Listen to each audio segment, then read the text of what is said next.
जिस दिन मेरे बुक की पहली लॉन्चिंग पुणे में हुई थी, 400 आदमी अरेस्ट किया था पुलिस ने। एकदम समझिए कि जिहादियों का नंगा नाच चल रहा था। यूपीए की सरकार थी, सिमी, जो अपने आप को एक छात्र संगठन स्टूडेंट्स मूवमेंट कहता था, और इंडियन मुजाहिदीन। रेडिकलाइजेशन की हद कर रखी थी। भारत के कौन से शहर में इन्होंने ब्लास्ट नहीं किया? बेंगलोर से लेके वाराणसी से जयपुर दिल्ली तक, सब जगह ब्लास्ट हुए। दिल्ली में तो 3-3 बार ब्लास्ट हुए। वो छाती ठोक के दावा कर रहे थे कि हमने किया, वो छूट गए। और रातों रात जिस केस में पूरी फाइल तैयार है कि ये सिमी और इंडियन मुजाहिदीन का काम है, वो रातों रात पलट के हिंदू टेरर हो गया। ऐसा कैसे हो सकता है? सबसे पहला हिंदू टेरर का केस किसको डिक्लेयर किया गया? मालेगांव को ब्लास्ट के मामले। विकीलीक्स में राहुल गांधी का खुलासा हुआ कि राहुल गांधी ने यूएस एम्बेसडर टिमोथी रोमर से बातचीत में कहा कि जब सुरक्षा के मुद्दे पर बात आई, और राहुल गांधी ने टिमोथी रोमर से कहा कि लश्कर तैयबा हमारे लिए इतना बड़ा चिंता का कारण नहीं है। इस समय हमारी सबसे बड़ी चिंता का कारण हिंदू टेरर है, जो उससे कहीं ज्यादा खतरनाक है। इसी ताबड़तोड़ कम्युनल वायलेंस बिल लाने पर उतारू है। 5 बार वो बिल आया, 5 बार रिजेक्ट हुआ। लोगों का मैम यहाँ तक कहना है कि जो सोनिया गांधी थी वो मोहन भागवत को भी अरेस्ट करवाने के मूड को बना चुकी थी। मतलब मूड बन चुका था कि नहीं, वो तो एटीएस के महजूर का बयान आ गया। ये कहना था कि उनको बार बार ऊपर से आदेश आ रहा था कि संघ के मुखिया मोहन भागवत को पूछताछ के लिए समन करो। मैं चाहूंगा थोड़ा सा आप खुद को इंट्रोड्यूस कर दें हमारी ऑडियंस के लिए, कि जैसे आप पेशे से पत्रकार हैं, कब से हैं, क्या क्या? नमस्कार जी मैम, नमस्ते। जय हिंद। मेरा नाम स्मिता मिश्रा है। मैं तकरीबन 3 दशकों से 30 साल से पत्रकारिता में हूँ। वैसे डिग्री तो मैंने पत्रकारिता में बाद में की। मैंने तो डिग्री लिटरेचर में की थी। अच्छा। लेकिन फिर पत्रकारिता की ओर मेरी रुचि थी, तो मैंने पत्रकारिता शुरू करने के बाद काम के बीच ही अपनी पत्रकारिता की डिग्री भी मैंने प्राप्त की। और मैंने काम की शुरुआत जम्मू कश्मीर से की। अच्छा। और उस समय जम्मू कश्मीर में आतंकवाद बिल्कुल अपने चरम पे था। बर्निंग इशू था उस टाइम। बिल्कुल एक ही मुद्दा था। आतंकवाद ही एकमात्र वहां खबर थी। आतंकवाद ही मुद्दा था। आतंकवाद ही चैलेंज था, क्योंकि आतंकवाद इतने चरम पे था कि जीवन के और सारे मुद्दे बिल्कुल पीछे ढकेल दिए गए थे। और जम्मू कश्मीर में 5-5.5 साल अपना काम करने के बाद मेरे रहते ही वहाँ करगिल युद्ध भी हुआ, शांत भी हो गया युद्ध, तो वो भी हमने देखा अपने आँखों से। ठीक। उसके बाद मैं दिल्ली एनसीआर मैंने शिफ्ट किया, और उसके बाद मैं लगातार देश के कई सबसे प्रतिष्ठित मीडिया हाउसेस में मैंने काम किया है। फुल टाइम न्यूज़ रिपोर्टिंग ही हमेशा से मेरा काम रहा। अलग अलग बीट्स पे मैंने काम किया। राजनीति तो है, इसके अलावा जो रेगुलर करंट अफेयर्स के मुद्दे जो भी हैं, और इंटरनल सिक्योरिटी, डिफेंस, टेरर, ये सब मेरे दिलचस्पी के विषय रहे मेरे। वर्तमान में प्रसार भारती, जो हमारा पब्लिक ब्रॉडकास्टर है भारत का, प्रसार भारती में सलाहकार के रूप में काम कर रही हूँ करीब पिछले 10 साल से। और इसी बीच में ये पुस्तक मेरी lieutenant colonel Purohit the man betrayed, ये मैंने लिखी, और बहुत कठिन, बहुत विषम परिस्थितियों में लिखी गई, क्योंकि इस पुस्तक के बारे में कोई बात करने को तैयार नहीं था। इस मुद्दे पर कोई जानकारी शेयर करने को तैयार नहीं था।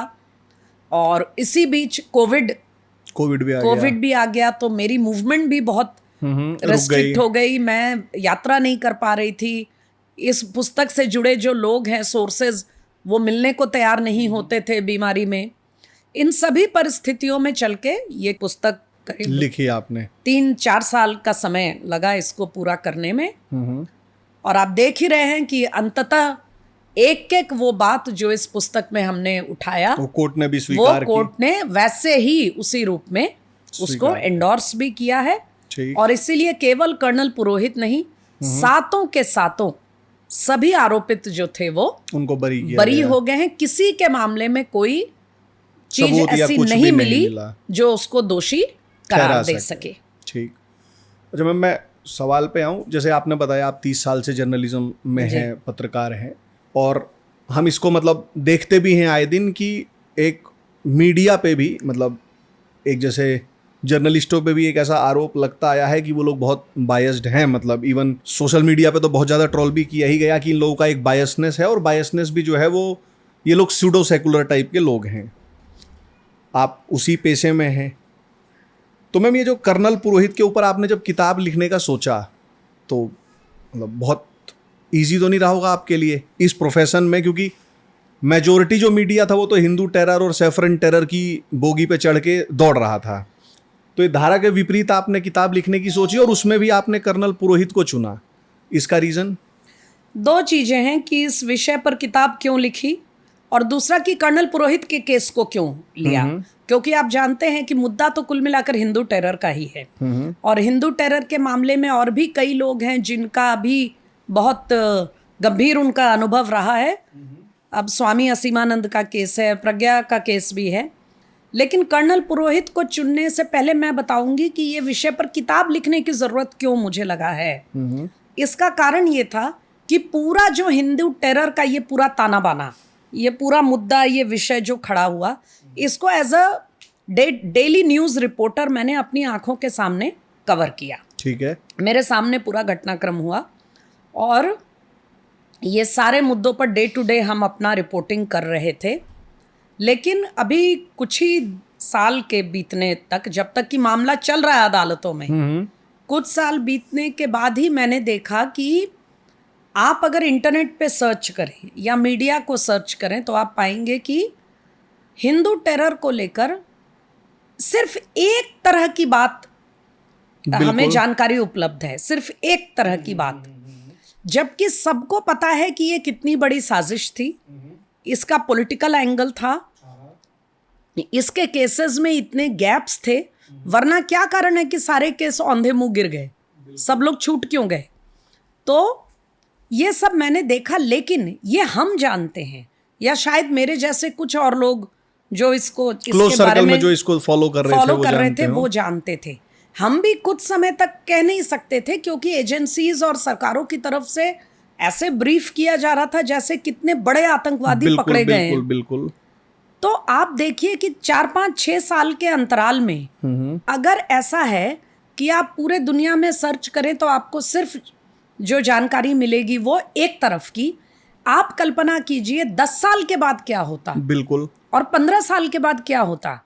कोई भी रिसर्च करने के लिए, जानकारी लेने के लिए, इतिहास को समझने के लिए जब इस मुद्दे पर रिसर्च करेगा तो उसको तो यही पता चलेगा कि भारत में जो जिहादी टेरर है उससे कहीं ज्यादा खतरनाक एक हिंदू टेरर आया था, और वो हिंदू टेरर में ये सभी लोग थे, और उन्होंने ऐसे ऐसे देश भर में जगह जगह ब्लास्ट कर रहे थे। और भारत का हिंदू जो है वो एक बहुत ही अतिवादी, तलवार लेके सड़क पे घूम रहा है, एक्सट्रीमिस्ट आतंकवादी है जो अपने ही देश में अपने लोगों को मारना चाहता है, और एक समुदाय के खिलाफ। आप समझ सकते हैं इसके इम्प्लीकेशंस कितने भयावह हैं। तो मुझे लगा कि कुछ सालों के अंदर हमारे देखते देखते जब लोग सारी बात भूल सकते हैं तो आगे क्या होगा। तो मैंने सिर्फ ये किताब ये सोचकर लिखा कि कम से कम आने वाले पीढ़ी को उनको ये सच पता हो कि मामला क्या था, क्योंकि उस समय तो मालेगांव का केस अदालत में चल रहा था और इसका फैसला कब आएगा पता नहीं, आएगा भी कि नहीं आएगा कुछ पता नहीं था। तो मैंने ये सोचकर to put the record straight कि कम से कम लोग जानना चाहे तो हर तरह की जानकारी, बिल्कुल जानकारी तो अवेलेबल हो, ये मेरा मकसद था। अब रही बात कि कर्नल पुरोहित क्यों, कर्नल पुरोहित को चुनने का कारण ये था कि एक तो कर्नल पुरोहित एक सर्विंग आर्मी ऑफिसर थे, सेना में काम कर रहे थे, मिलिट्री इंटेलिजेंस में, और बिल्कुल एक कट्टर देशभक्त जिसकी कोई राजनीति नहीं है, जिसको और किसी बात से कोई सरोकार नहीं है सिवाय अपनी ड्यूटी करने के, जो केवल अपनी ड्यूटी को बहुत अच्छे से निभा रहा था, जो शायद कुछ लोगों की तकलीफ का कारण बनने लगा। और एक सर्विंग आर्मी ऑफिसर को आपने पूरी दुनिया के सामने, और देखिए कर्नल पुरोहित को हिंदू टेरर का एक तरह से चेहरा बना दिया गया। हाँ हाँ बिल्कुल बिल्कुल, एक फेस बन गया कि देखो ये भारतीय सेना में ऐसे, भारतीय सेना की ये मेंटलिटी है। भारतीय सेना में ऐसे अधिकारी हैं जो अंदर से कट्टर हैं, हिंदूवादी हैं, हिंदू राष्ट्र स्थापित करना चाहते हैं, और मुसलमान समाज के खिलाफ हिंसा की जा रही है और ब्लास्ट कर रहे हैं। आप समझ सकते हैं इसके अंतरराष्ट्रीय, इसके जो पूरी आर्मी का ही मोरल डाउन हो जाता पहले तो, किस तरह की इमेज क्रिएट की जा रही थी भारतीय समाज और हिंदू समाज के बारे में। और एक सेना का ऑफिसर है जो अपने बचाव में कुछ बोल नहीं सकता। तो इन सारी चीजों को, और कुछ भी साबित नहीं हो रहा था, लेकिन मामला चल रहा था। आपने एक सर्विंग आर्मी ऑफिसर को एक दूसरे एजेंसी का इस्तेमाल करके जेल में डाला, उन पर इतने टॉर्चर किए। तो ये पूरे मसले को मुझे लगा कि पता नहीं कल को क्या राजनीतिक हालात होंगे, क्या होगा नहीं होगा, कम से कम एक दस्तावेज दुनिया के सामने छोड़कर जाना चाहिए ताकि पता चले कि क्या हुआ था। ठीक है, पर आप समझ सकते हैं, आपने पुस्तक पढ़ी है कि ये बात कहना तो आसान है, पर वो सारी बारीकियां निकालना, खोजना। एक राजनीतिक बयान देना कि हिंदू टेरर एक साजिश थी, ये आसान है, लेकिन वो साजिश कैसे थी, उसको कैसे अंजाम दिया गया, उसके जो केसेस बनाए गए, वो केसेस की एविडेंस, वो सारी डिटेल केस की, ये तो तथ्यों से साबित करना पड़ेगा ना। बिल्कुल बिल्कुल। एक राजनीतिक बयान दे देना कि Hindu terror was a conspiracy, इससे काम नहीं चलेगा ना। प्रूफ करना पड़ेगा ना कि कैसे कंस्पिरेसी थी। अगर वो लोग फंसाए गए तो क्या किया गया, कैसे फंसाए गए, ये तथ्य भी तो देने पड़ेंगे। बिल्कुल बिल्कुल। तो ये सबसे मुश्किल। और मैं कह सकता हूँ कि आपने अपनी बुक में मतलब इन चीजों को काफी अच्छे से लिखा भी है कि मतलब कोई अगर पढ़े तो उसके फंडे बहुत क्लियर हो सकते हैं।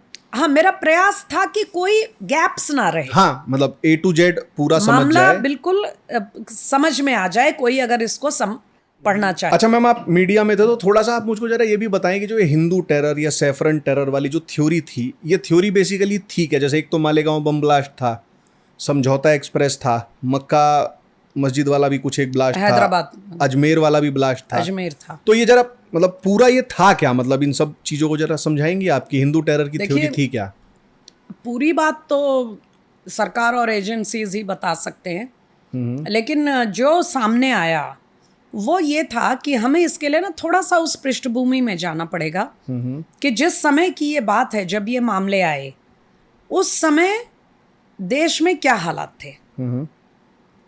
उस समय देश में हालात ऐसे थे कि भारत का कोई शहर सुरक्षित नहीं था, कोई त्योहार ऐसा नहीं था जो शांतिपूर्वक गुजर जाए, और एकदम समझिए कि जिहादियों का नंगा नाच देश में चल रहा था।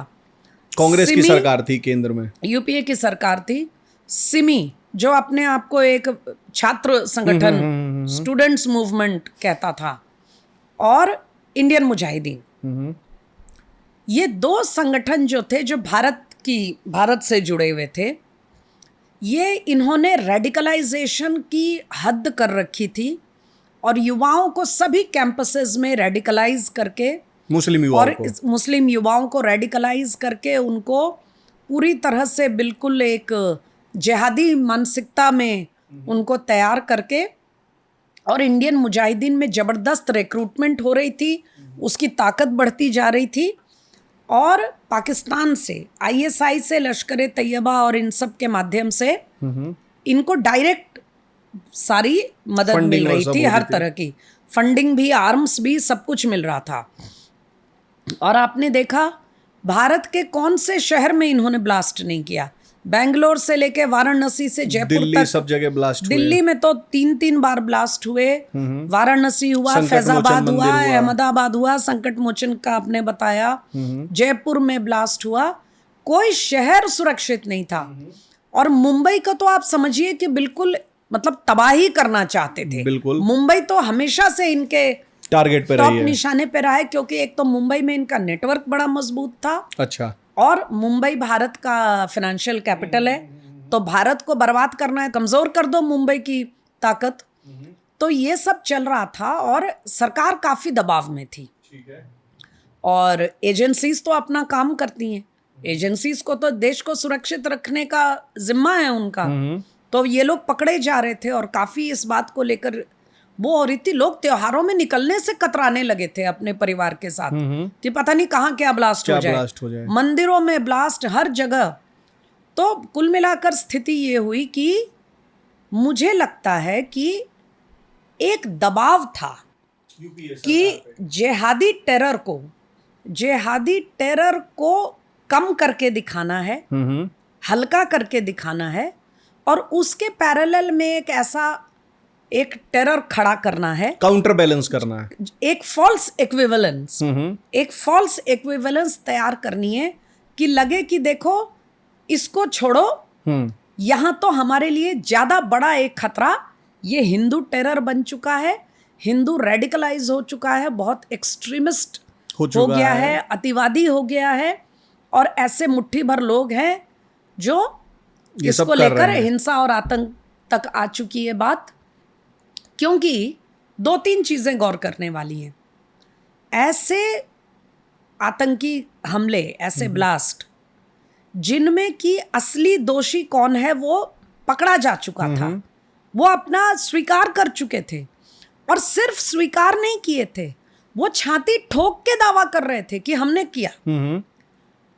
वो छूट गए, और रातों रात जिस केस में पूरी फाइल तैयार है कि ये सिमी और इंडियन मुजाहिदीन का काम है, वो रातों रात पलट के हिंदू टेरर हो गया। ऐसा कैसे हो सकता है?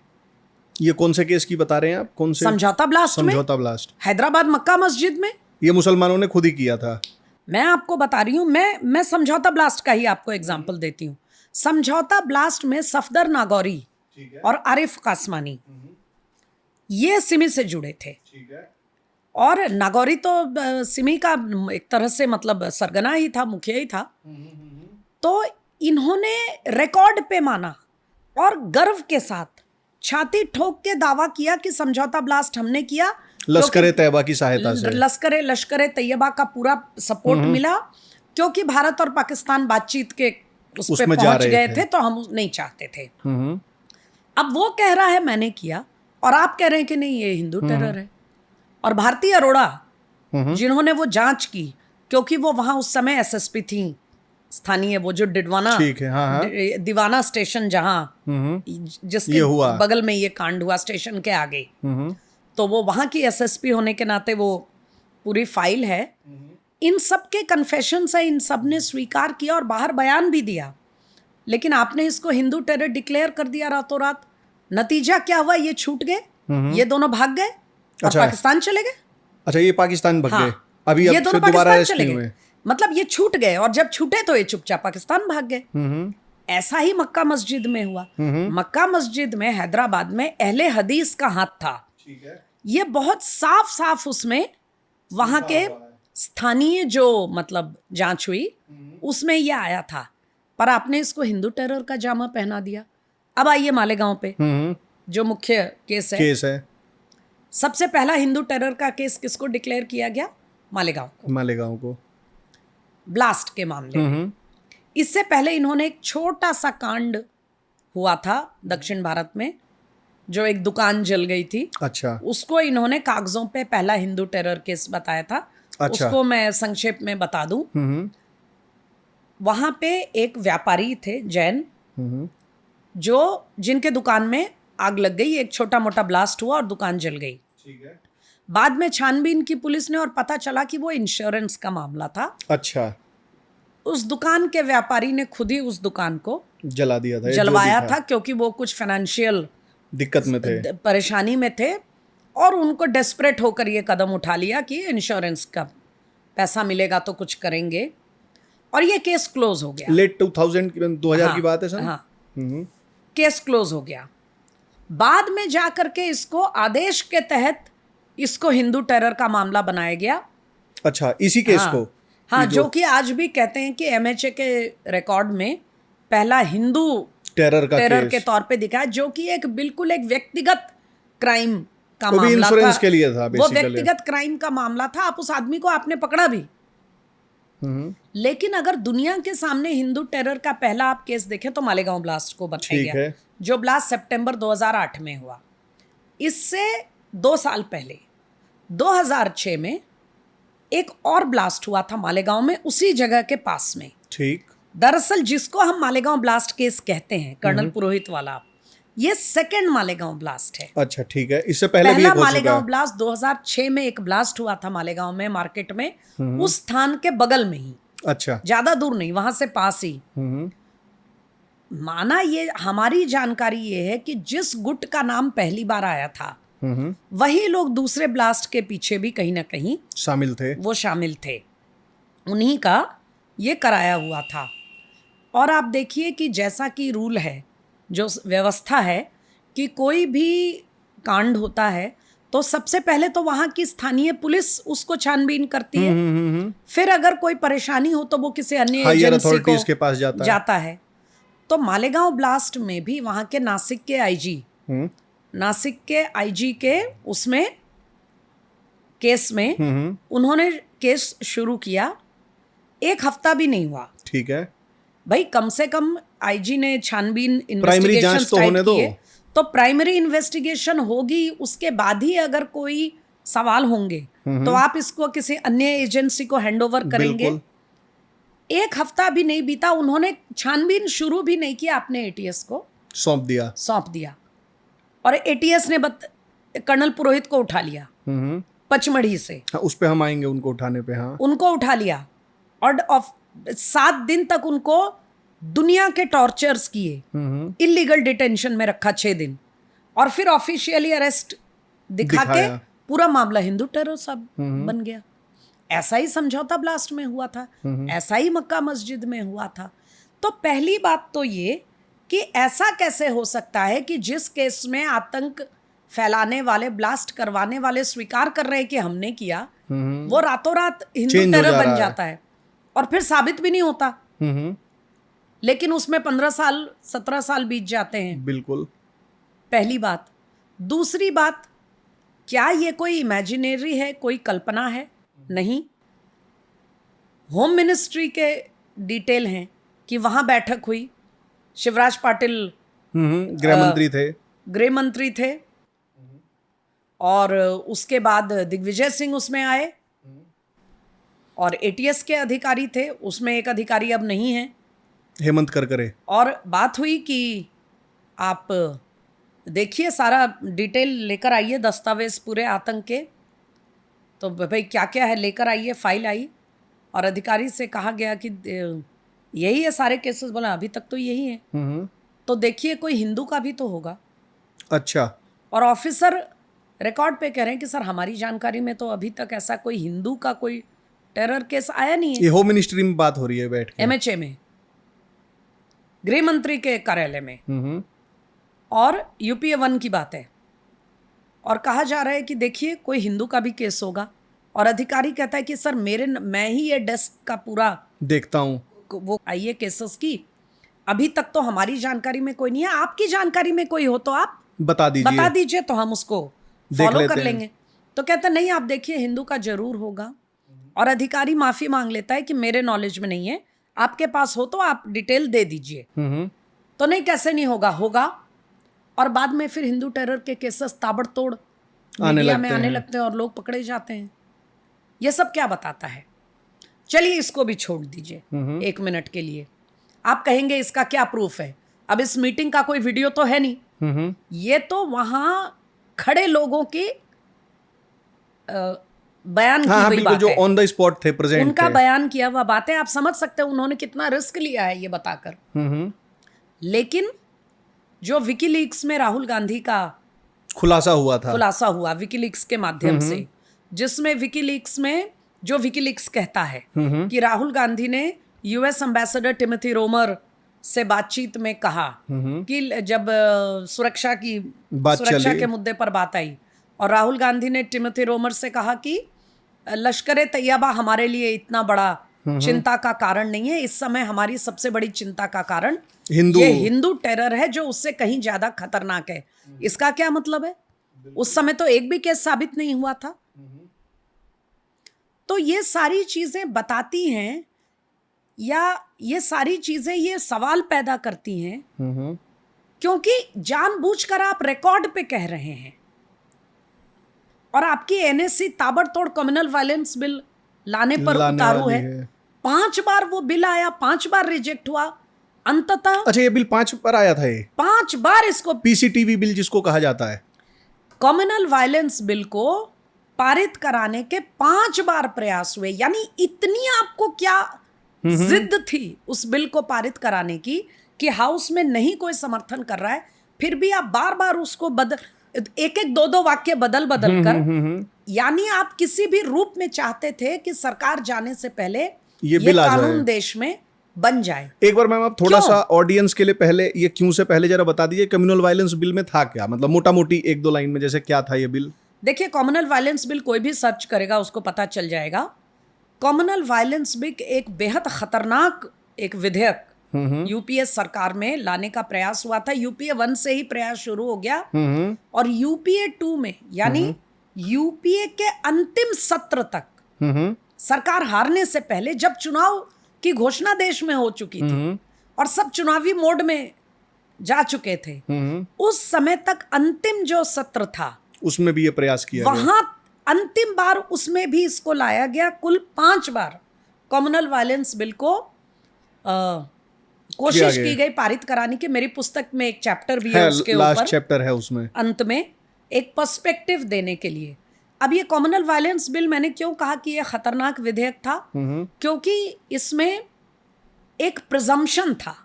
ये बिल इस बात को एक तरह से मान करके चल रहा था कि कहीं भी जहां दंगा होता है, सांप्रदायिक हिंसा होगी, तो वहां पे वहां का जो मेजॉरिटी समुदाय है वही इसके लिए जिम्मेदार माना जाएगा।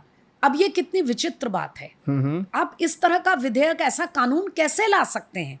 मान लीजिए कोई पॉकेट है, मान लीजिए एक पॉकेट है जहां पे मेजॉरिटी हिंदू है, या मेजॉरिटी सिख है, या क्रिश्चियन है, और दंगा किसी मुस्लिम ग्रुप ने फैलाया, लेकिन आप दोषी करार देंगे हिंदू को देंगे। ये किस तरह की प्रिजम्पशन है?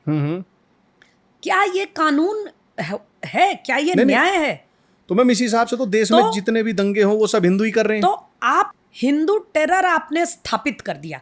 भाई, आज ना हम और आप बैठकर इसके बारे में बात कर रहे हैं, उस समय तो हिंदू टेरर एक स्थापित सच्चाई की तरह फैला दी गई थी।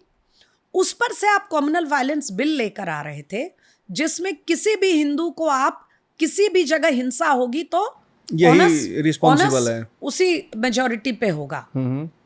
वो क्या हुआ कि 2 कारणों से ये कम्युनल वायलेंस बिल अटक गया, और बार बार अटकता रहा। भारतीय जनता पार्टी उस समय विपक्ष में थी, तो भारतीय जनता पार्टी का विरोध इस प्रेमाइस को लेकर था, इस प्रावधान को लेकर, और इसमें सबसे मुखर विरोध उस समय लालकृष्ण आडवाणी ने किया, और उस समय के गुजरात के मुख्यमंत्री नरेंद्र मोदी ने किया।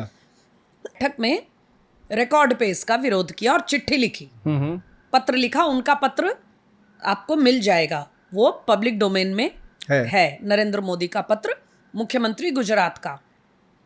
दूसरा मुद्दा जिसके कारण बिल अटकता रहा, वो था वो यूपीए के अंदर का। ठीक है, जो कांग्रेस के अंदर के भी लोग थे, यूपीए नहीं, अच्छा, यूपीए और कांग्रेस भी, ठीक है, यानी जो सत्ताधारी गठबंधन, सत्ताधारी गठबंधन के सहयोगियों का था। मैंने कहा ना, 2 विषय पर इस बिल को लेकर आपत्ति थी। एक विषय बीजेपी का था कि हमेशा आप मेजॉरिटी को आपने हमेशा के लिए कलंकित बिल्कुल बिल्कुल बिल्कुल। ये बिल ही ये कहता है कि वही दोषी है। यानी भागलपुर में 89 में दंगा फैला, तातारपुर में 3 दिन तक एक ही कम्युनिटी पूरे दंगे करती रही, लेकिन अगर ये बिल आया होता तो वो तो छूट जाते। दिल्ली राइट्स में भी यही होता, दिल्ली के राइट्स में यही होता। 84 का क्या होता, मतलब देश में 84 के दंगे का क्या होता? देश में मैम ऑलमोस्ट हिंदू ही मेजॉरिटी में है, तो जहां भी राज्य में दंगा हो रहा है, छोड़ के हर जगह हिंदू मेजॉरिटी में, तो सब जगह हिंदू ही थे कल्प्रिट। तो ये बात पहली थी। ये कितना खतरनाक विधेयक था। दूसरे आपत्ति का कारण कम्युनल वायलेंस बिल को लेकर ये हुआ कि जिसमें कि उनके अपने ही मुख्यमंत्री खिलाफ हो गए। कम्युनल वायलेंस बिल में ये भी एक प्रावधान था कि राज्य सरकारें दंगों को कंट्रोल नहीं करती। शायद कहीं ना कहीं ये गुजरात को टारगेट लेना चाहते थे, टारगेट करना चाहते थे, क्योंकि उसके बाद ही ये बिल आया ना, 2002 में गुजरात में दंगा हुआ। ठीक। तो उसमें एक प्रावधान था कि जब कहीं भी सांप्रदायिक हिंसा होगी तो for that period centre will take जब ओवर। तक वहां शांति स्थापित नहीं हो जाती, उस एरिया का, वो डिस्ट्रिक्ट या वो इलाका जो है, उसकी लॉ एंड ऑर्डर सेंटर के हाथ में चली जाएगी, जिसे लेकर इनके अपने ही सहयोगी मुख्यमंत्री विरोध में आ गए। ठीक। क्योंकि आपको पता है लॉ एंड ऑर्डर राज्य का विषय है। कौन मुख्यमंत्री ये बर्दाश्त करेगा कि उसके यहाँ कोई गड़बड़ हो, हिंसा हो, तो वो उसके हाथ से छीन के कोई दूसरा आके करे, किसी दूसरी ताकत के पास चला जाए।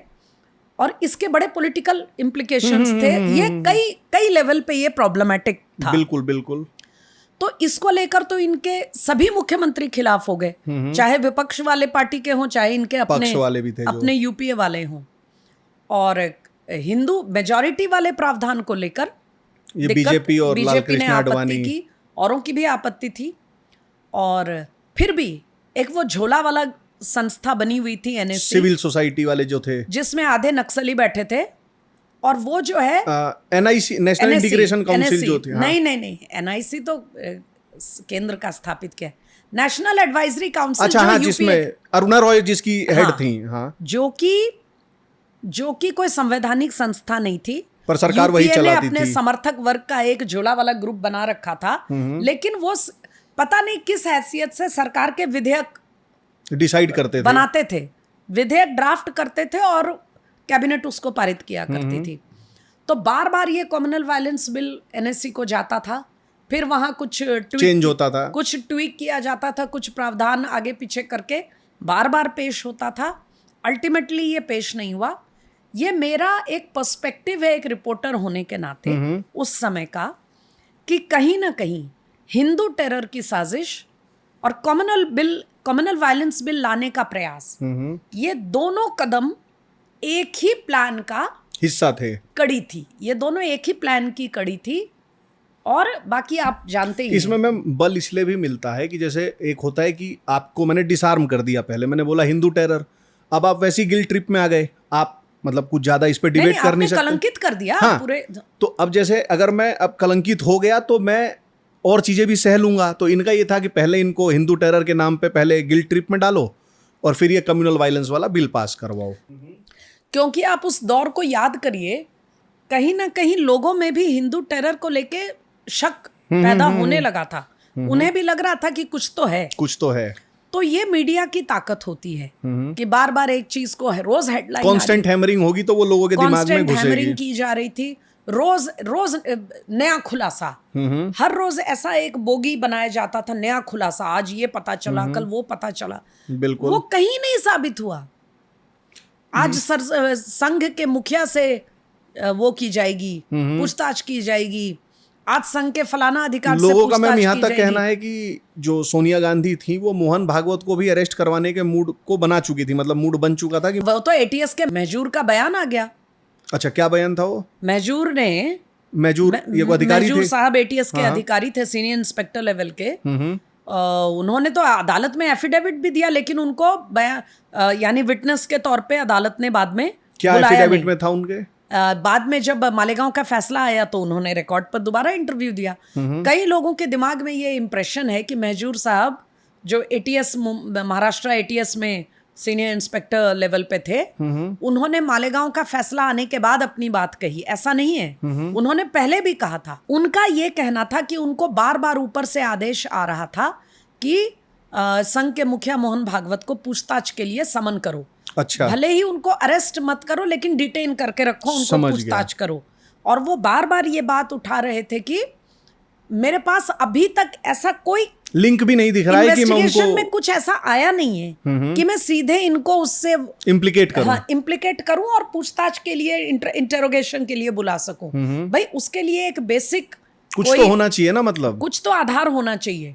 तो वो बार बार चूंकि इसको रेजिस्ट कर रहे थे, तो फिर वो उनको उसके लिए डिपार्टमेंट में अंदर प्राइस भी काफी पे करना पड़ा। उनको काफी मतलब प्रोफेशनली उनको बहुत हैरस किया गया और उनको इसके लिए काफी यानी अपमान और काफी परेशानियां और वो झेलनी पड़ी।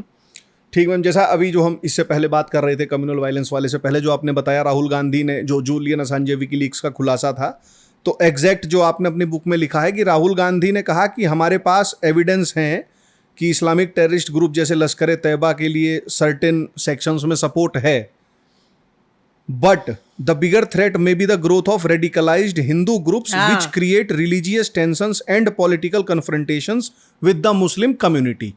मतलब जिस चीज का पूरा प्रूफ है वो सेकेंडरी हो गया और प्राइमरी इन लोगों ने हिंदुओं को कर लिया।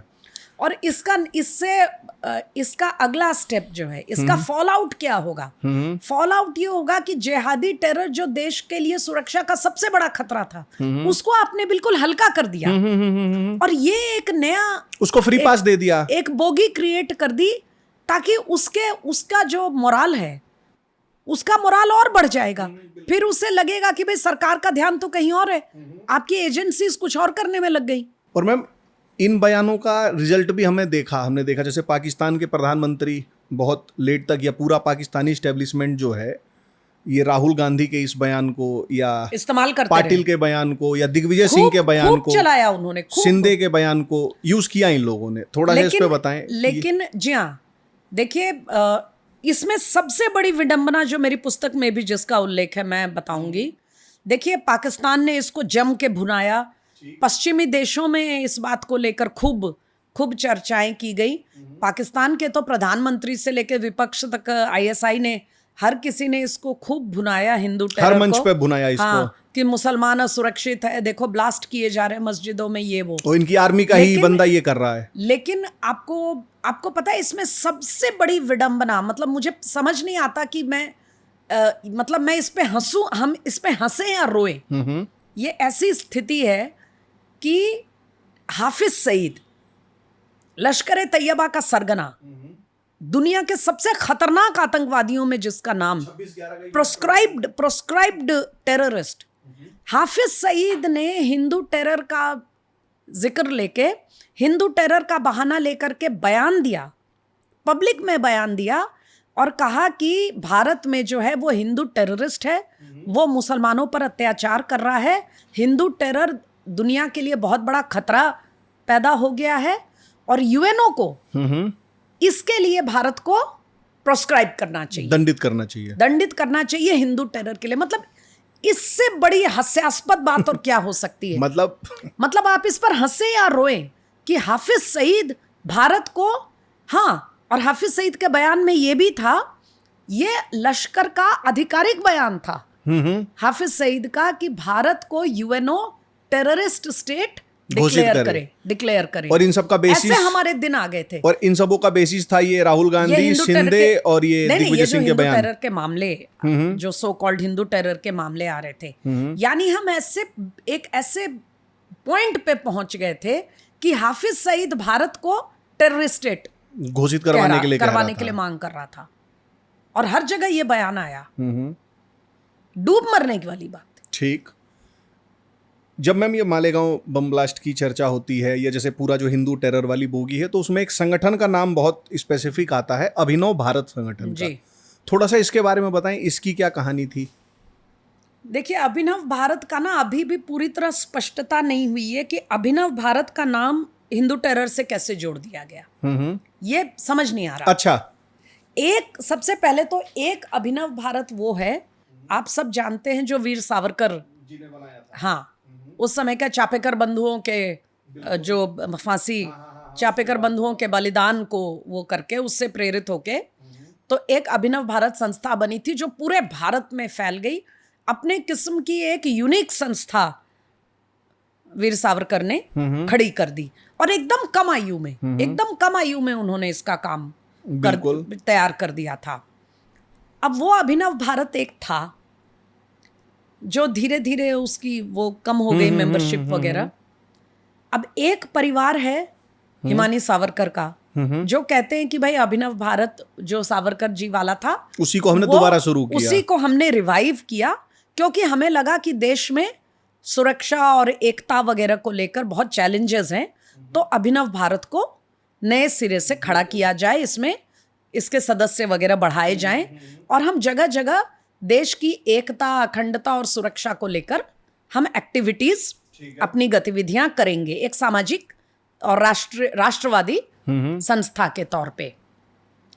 इसी बीच में एक और अभिनव भारत के बारे में पता चलता है, जिसको लेकर एक व्यक्ति हैं जो अपने आप को सेकुलर कहते हैं और वो कहते हैं कि ये मेरा वो था। इसी बीच में अभिनव भारत से नाम जुड़ जाता है कर्नल पुरोहित का। इनका कैसे नाम जुड़ा? और मालेगांव ब्लास्ट से वो सीधे लिंक उसको कर दिया जाता है। अब सवाल ये है कि क्या ये अभिनव भारत हिमानी सावरकर वाला था? अगर वो था तो बात दूसरी है, तो फिर उसको उसके फाउंडर कर्नल पुरोहित नहीं हो सकते अगर ये उसी को रिवाइव किया गया। और अगर ये दूसरे व्यक्ति जो कोर्ट में एफिडेविट देने गए थे कि हमें इससे दूर किया जाए, हमें हिंदू टेरर से जोड़ा जा रहा है जो गलत है, अगर उनकी संस्था है तो वो तो खुद कह रहे हैं कि हमारा कोई लेना देना नहीं। अब ये अभिनव, चलिए जो भी है, अभिनव भारत क्या एक नया अभिनव भारत बना या पुराने वाले से जुड़ा था? पहले तो इसको प्रूव करने का कोई एविडेंस नहीं मिला। ठीक है।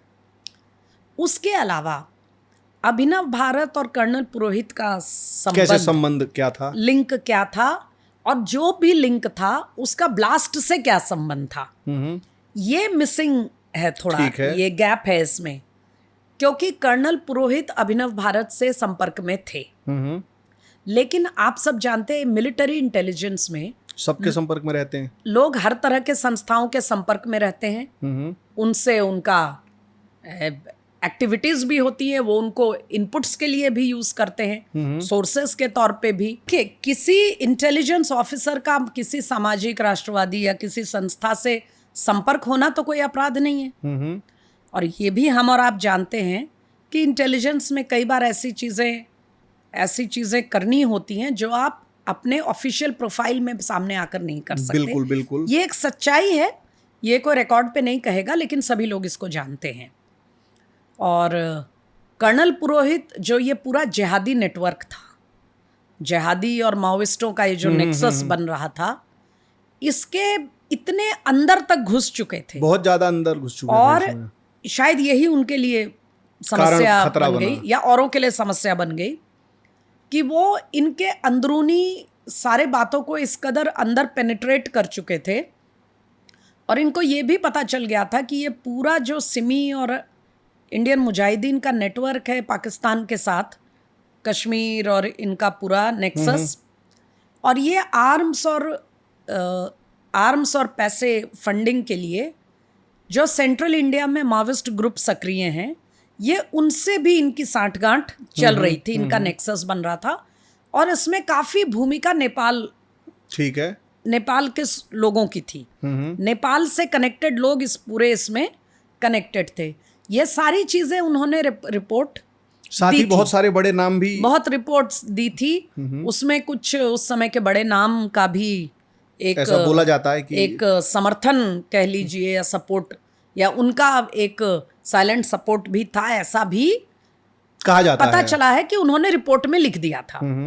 अब बड़ी बात यहाँ पर यह है कि जो कोर्ट ऑफ इंक्वायरी कर्नल पुरोहित के ऊपर सेना ने की, उसमें यह पता चलता है कि जो कुछ भी अभिनव भारत से इनका संपर्क था, इनका इंटरेक्शन या जो भी था कांटेक्ट, वो इसकी उन्होंने अपने सीनियर अधिकारियों को इन्फॉर्म किया, एक एक बातचीत, एक एक चीज का ये उनको लूप में रख के उनको जानकारी देकर ही कर रहे थे जो कर रहे थे।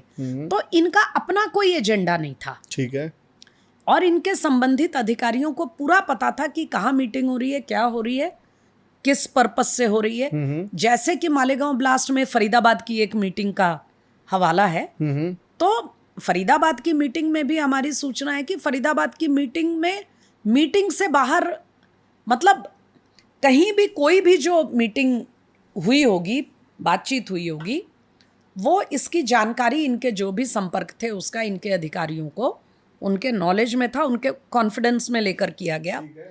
दूसरी बात है कि क्या अभिनव भारत ने ब्लास्ट में कोई भूमिका निभाई, ये लिंक साबित नहीं हुआ, वो तो आप केस में स्पष्ट हो गया। अब एक एविडेंस तो ये था, कर्नल पुरोहित, आखिर देखिए राजनीतिक बातें हम जितनी चाहे कर सकते हैं, लेकिन सब्सटैंटिव जो केस है, जो मुद्दा, जो मामला है, मामले में तो दो ही चीजें हैं जो कर्नल पुरोहित को इम्प्लिकेट करती थी। एक अभिनव भारत का संबंध और एक आरडीएक्स की बरामदगी की आरडीएक्स उन्होंने पहुंचवाया था, प्रोवाइड करवाया। सेना में होने के कारण कश्मीर में अपने सोर्सेस से, कश्मीर में अपने लिंक्स का इस्तेमाल करके उन्होंने वहां से आरडीएक्स, क्योंकि वहां पकड़ी जाती है एक्सप्लोसिव वगैरह, तो उन्होंने प्रोक्योर करवाया और उसको ब्लास्ट के लिए इस्तेमाल किया। और वो आप जानते ही है पूरा कांड, एएसआई बागड़े का पूरा विटनेस है आपके पास। वो तो अब तो ये साबित हो चुका है कि जिस एक्सप्लोसिव को, अब तो ये पता चला कि वो आरडीएक्स था भी कि नहीं, जिस एक्सप्लोसिव को सबूत बनाया गया था, एविडेंस के तौर पर पेश किया गया कि यही एविडेंस, यही एक्सप्लोसिव मालेगांव में यूज हुआ था और यही हमें सुधाकर चतुर्वेदी के क्वार्टर से बरामद हुआ। इसके ट्रेसेस हमें मिले हैं, क्योंकि वो क्वार्टर एक स्टोर के तौर पे इस्तेमाल किया गया था, क्योंकि वहां और भी एक्सप्लोसिव रखे थे, क्योंकि और भी ब्लास्ट करने का प्लान थी।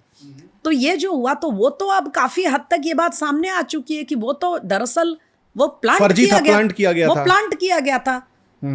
और तब कर्नल पुरोहित कस्टडी में थे, जो कि कोर्ट ने बोला, जो कि मालेगांव के जजमेंट में जो बात अदालत ने कही कि आप वो लिंक स्थापित नहीं कर पाए हैं, मतलब वो आरडीएक्स प्लांटेड था। यानी दो बातें कोर्ट ने कहा कि एक्सप्लोसिव मुहैया कराए, ये आप साबित नहीं कर पाए कि कर्नल पुरोहित ने मुहैया कराया, ठीक है, और आप ये भी नहीं साबित कर पाए कि एक्सप्लोसिव का ब्लास्ट में लिंक क्या था है, और ना आप उन्होंने कैसे कश्मीर से प्रोक्योर किया इसको साबित कर पाए, ठीक, और ना अभिनव भारत का लिंक कोई इस ब्लास्ट से हो, ये आप साबित कर पाए, ठीक। तो यही बात किताब में बिल्कुल कुछ साल पहले मैंने उठाई लिखी थी।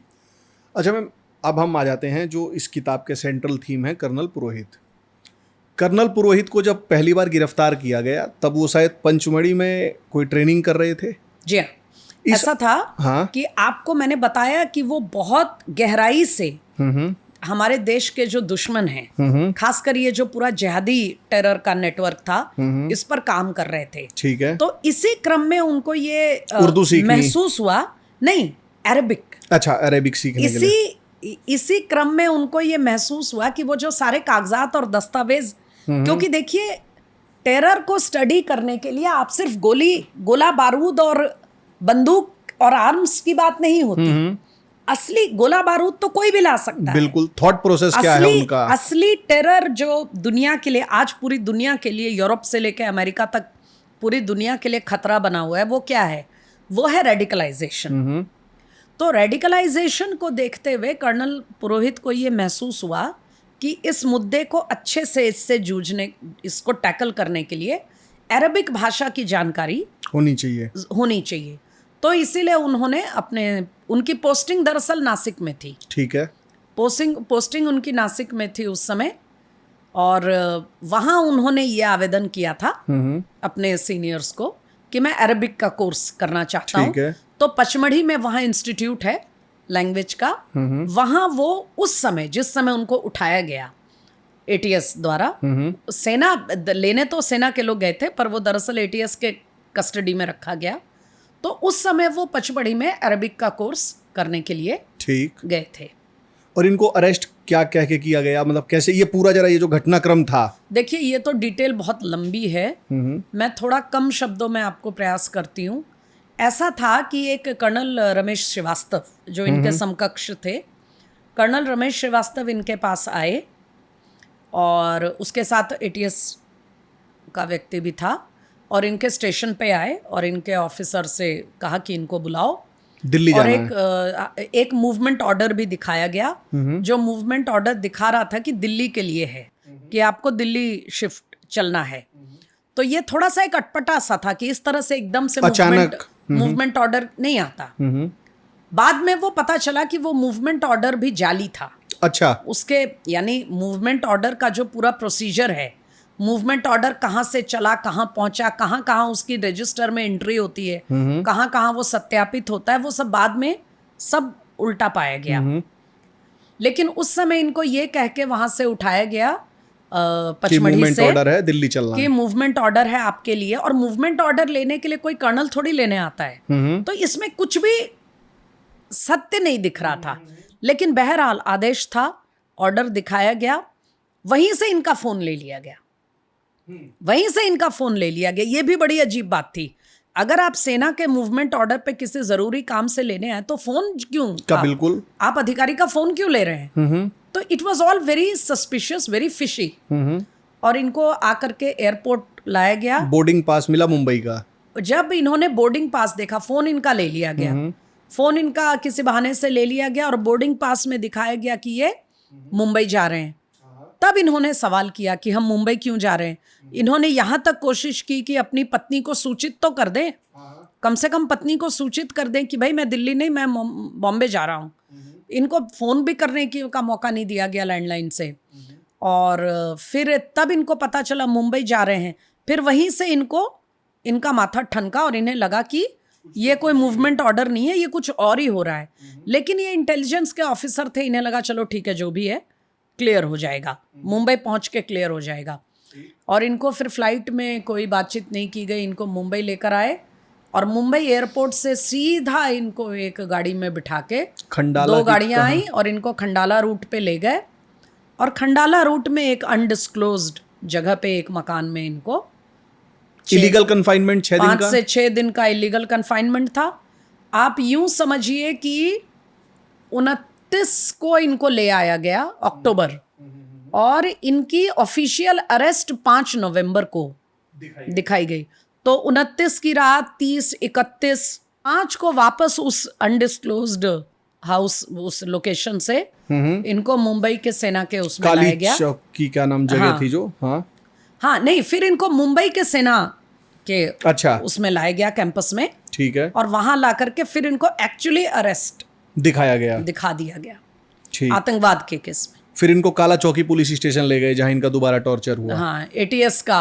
तो मैम जो ये खंडाला में इनको जो इलीगल कन्फाइनमेंट में रखा गया, कस्टडी में रखा गया 5 या 6 दिन, उसमें इनको जो टॉर्चर करने वालों में 2 नाम हैं जो आपने मेंशन किए हैं। एक ATS के उस समय जो हेमंत करकरे थे, और जो बीच में तो भी एब्सकॉन्डिंग थे मुंबई के कमिश्नर परमवीर सिंह। ये 2 इनको टॉर्चर करने वालों में देखिए, जबकि ये बात है उस समय परमवीर वहां के मुंबई ATS के नंबर 2 हुआ करते थे। अच्छा।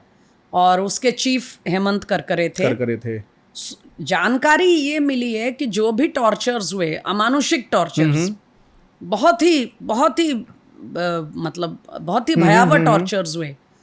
तो कहा जाता है कि आदेश भले ही चीफ का था, टॉर्चर्स को अंजाम परमवीर के इशारों पे दिया जा रहा था। उसमें ATS के भी इंस्पेक्टर थे, ATS के जवान भी थे। अरुण खानविलकर रहे, जिन्होंने अपने जूनियर से बोला कि इनको मारो और देखो कि आर्मी वाले को मारने में कैसा लगता है। और टॉर्चर्स में गाली गलौज करना, मारना, मैंने कहा वाइफ के बारे में बहुत ट्रॉमेटिक इसमें लिखा है। अमानुषिक टॉर्चर्स इनको किए गए।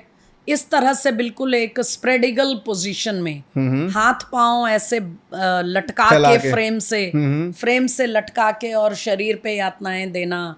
और सबसे जो मुझे लगता है, जो बाद में पता चला कि इन फिजिकल टॉर्चर से ज्यादा कष्ट ये था कि बार बार ये कहा जाता था कि देखो एक आर्मी के कर्नल को हम क्या कर सकते हैं। तो बार बार इनके सेना के अधिकारी होने वाली जो बात है उसको हर्ट किया जा रहा है, बार बार एक टारगेट किया जा रहा था कि इनका सेना का अधिकारी होना, कि देखो हम एक आर्मी के कर्नल को क्या कर सकते हैं।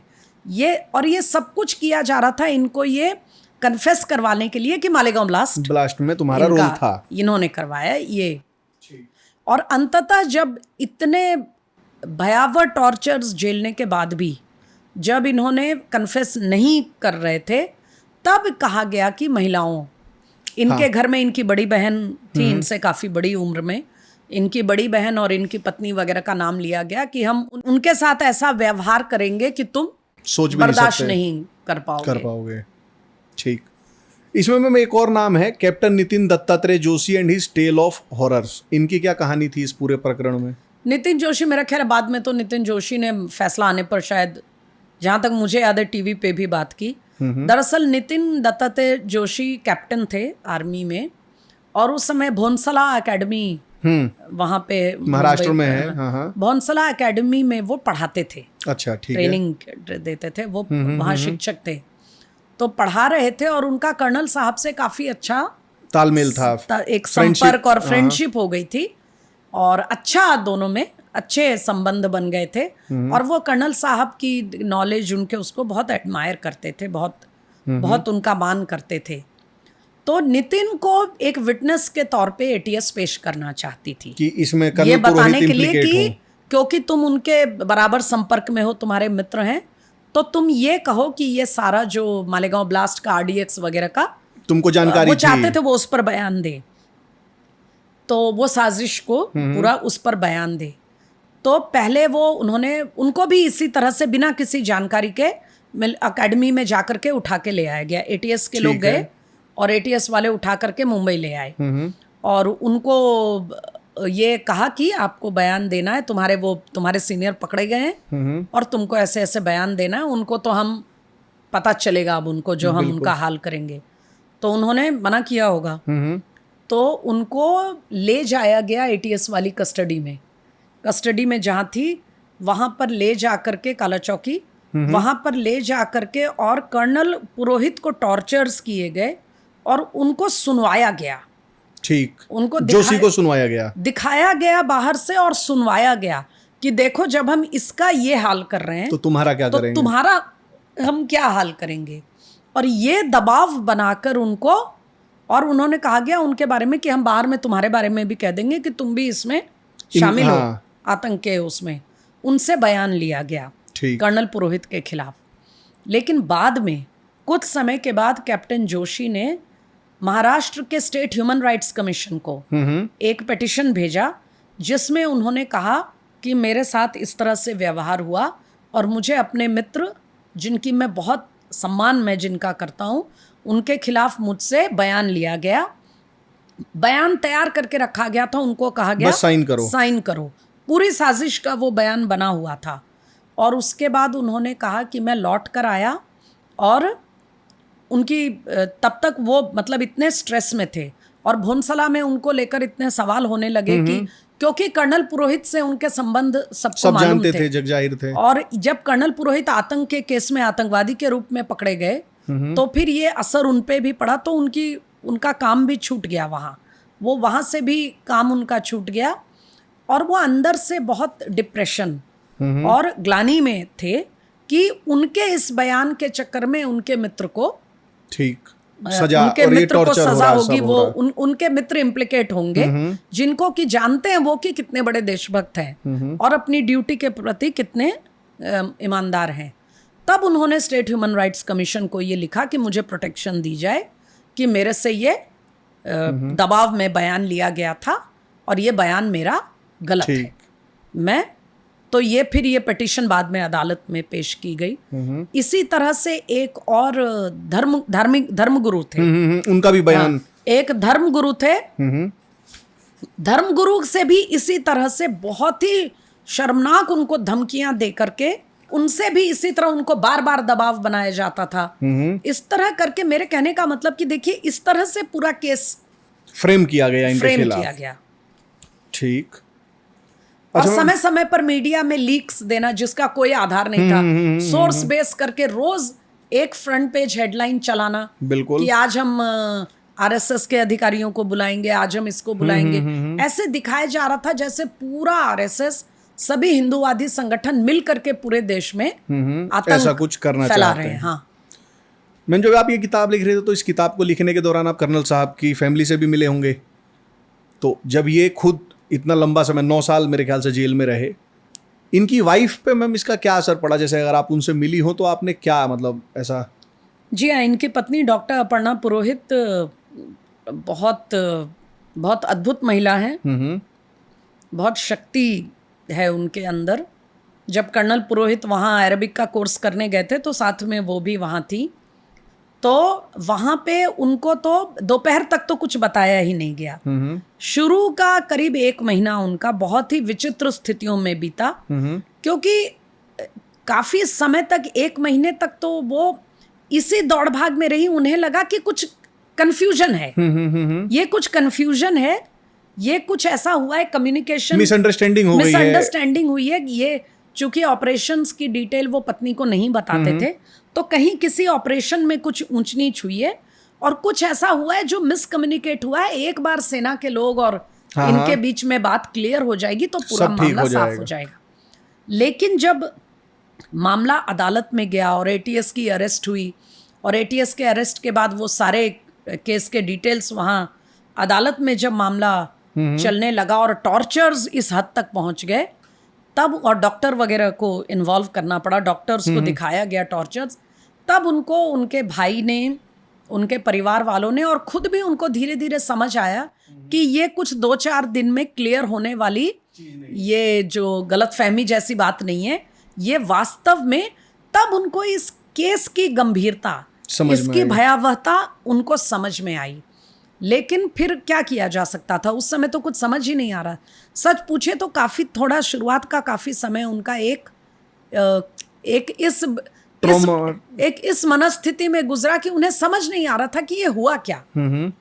मतलब एक दिन अचानक एक सेना का अधिकारी चला गया और बताया जा रहा है कि वो तो देश के खिलाफ साजिश, भारत के खिलाफ साजिश कर रहे थे, आतंक फैला रहे थे।